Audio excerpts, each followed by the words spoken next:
श्री स्वामी समर्थ. नमस्कार मित्रांनो, आजच्या या पवित्र व्हिडिओमध्ये आपण जाणून घेणार आहोत महाराष्ट्रातील कोट्यावधी भक्तीच्या श्रद्धेने स्थान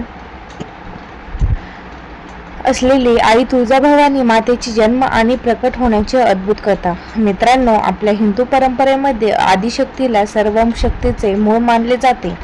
जेव्हा जेव्हा पृथ्वीवर अन्याय, अधर्म आणि वाईट शक्तींचा प्रभाव वाढतो, तेव्हा भक्तांच्या रक्षणासाठी देवी वेगवेगळ्या रूपात प्रकट होते, अशी श्रद्धा आहे. असं सांगितलं जातं की पूर्वीच्या काळी एका भागात दुष्ट शक्तीचा त्रास वाढला होता. राक्षसांच्या भीतीमुळे ऋषीमुनी आणि सामान्य लोक दुःखी झाले होते. त्यांनी आदिशक्तीची मनापासून प्रार्थना केली, भक्तीचा अर्थ केला. अतिसार देत देवीने तेजस्वी रूप धारण केलं. देवीने आपल्या शक्तीने दुष्टांचा नाश केला आणि लोकांना भयमुक्त केले. तिच्या या रूपाला भवानी माता म्हणून ओळखले जाऊ लागले.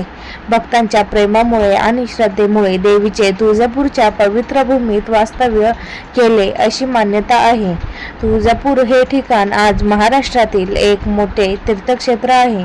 येथे येणाऱ्या प्रत्येक भक्त आईच्या चरणी आपली मनोकामना ठेवतो. आई तुळजाभवानी ही भक्तांची आई आहे, जी आपल्या लेकरांचे दुःख दूर करते, संकटात धैर्य देते आणि योग्य मार्ग दाखवते, अशी श्रद्धा आहे. मित्रांनो, तुळजाभवानी मातेच्या अनेक कथा भक्तांमध्ये प्रसिद्ध आहे. एक कथा अशीही सांगितली जाते की देवीने आपल्या भक्तांच्या रक्षणासाठी अनेक वेळा अद्भुत चमत्कार केले. भक्ती आणि विश्वासाने केलेली प्रार्थना आईपर्यंत पोहोचते, असा भाव भक्तांच्या मनात आहे. महाराष्ट्राच्या इतिहासातही आई भवानीचे विशेष महत्त्व आहे. छत्रपती शिवाजी महाराज हे आई भवानीचे निस्सीम भक्त होते, अशी श्रद्धा आहे. स्वराज्यात स्थापनेच्या त्यांच्या महान कार्यात आई भवानीचा आशीर्वाद असल्याचे अनेक भक्त मानतात. आई तुळजाभवानी म्हणजे शक्ती, धैर्य, माया आणि संरक्षणाचे प्रतीक आहे. म्हणूनच आजही महाराष्ट्रात अनेक कुटुंबीय तिला आपली कुलदैवत मानून श्रद्धेने पूजा करतात.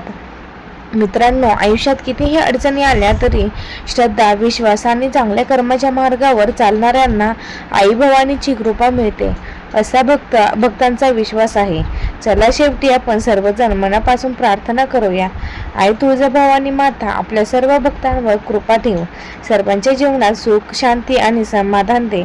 जय तुळजाभवानी माता. मित्रांनो, ही पवित्र कथा आवडली असेल तर लाईक करा, शेअर करा आणि अशाच भक्तिमय कथांसाठी आपल्या चॅनलला सबस्क्राईब करा.